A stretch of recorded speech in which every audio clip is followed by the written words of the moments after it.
My contract was with the rank organization, and it was for 6 months a year. Well, the next 6 months were my own, but when I was in California, everything that came up somehow mushed into Rank's 6 months.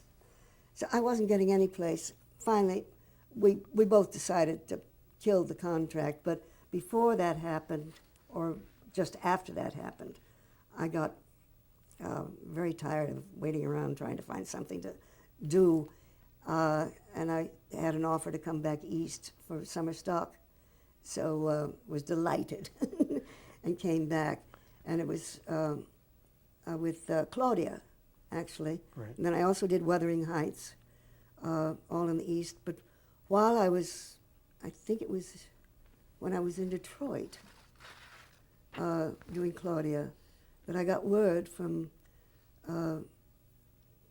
the streetcar company.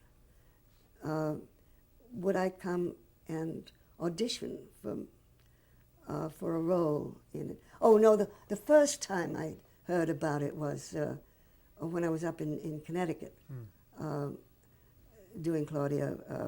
Irene Selznick sent her assistant up there to talk to me, and he couldn't find where the hell I was. He finally arrived just as, as I was taking my makeup off after the show had closed, and he said, "I'm here to talk to you about this play that Tennessee Williams has written called A Streetcar Named Desire."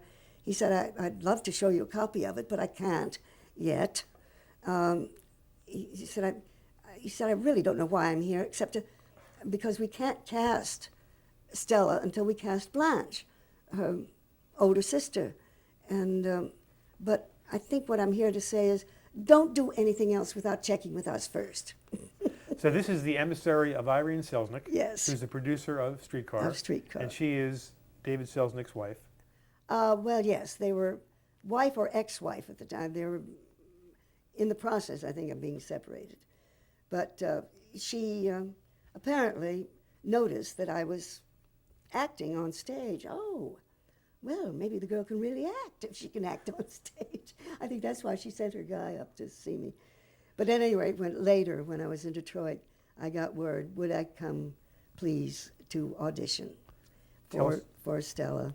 And I did before I then went north to do Wuthering Heights. Tell us about that audition. I came into New York to a hotel. They sent me a copy of the script, and I read it. And then I went over to the theater to audition, and did with our stage manager, Bob Downing, and for Kazan, Elia Kazan, the director, and Williams was there, and Irene, of course, was there. And I got back to the hotel and was called and said, "You're our Stella." Well, excuse me, what was so marvelous.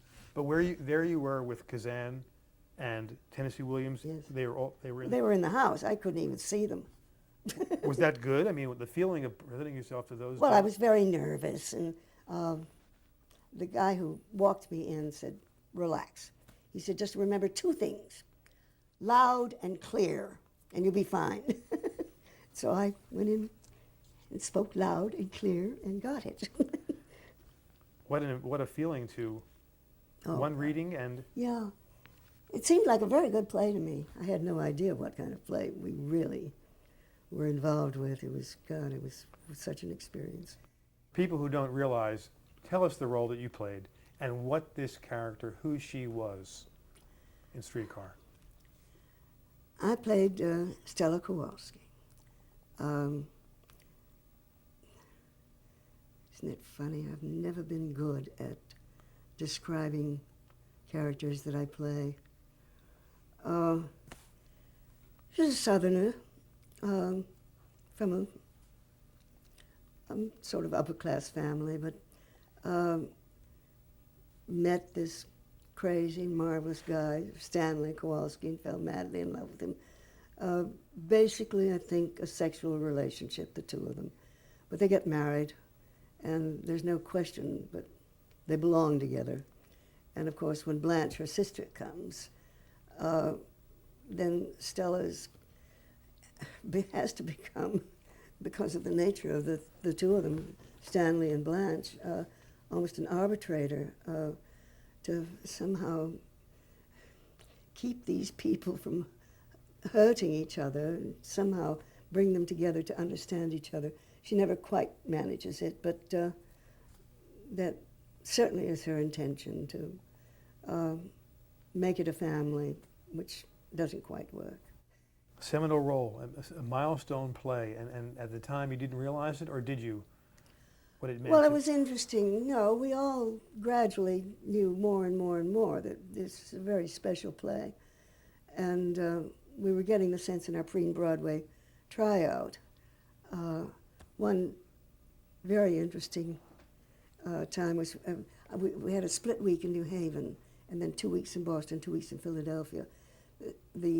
In New Haven, I think it was the Friday night, Thornton Wilder came to the play because he was teaching at Yale at the time. And we all had a gathering together in Irene Selznick's hotel suite. And at one point, of course, silence, while Thornton then gave his critique of the play, which he liked very much, but he had one big problem with the play. He said, Tennessee, he said, the character of Blanche is much too complex for theater. Tennessee said, but Thornton, people are complex. What's the problem? He had a much more simple view of things, Tennessee Williams, yeah. Right. And truer sense, really. Extraordinary man.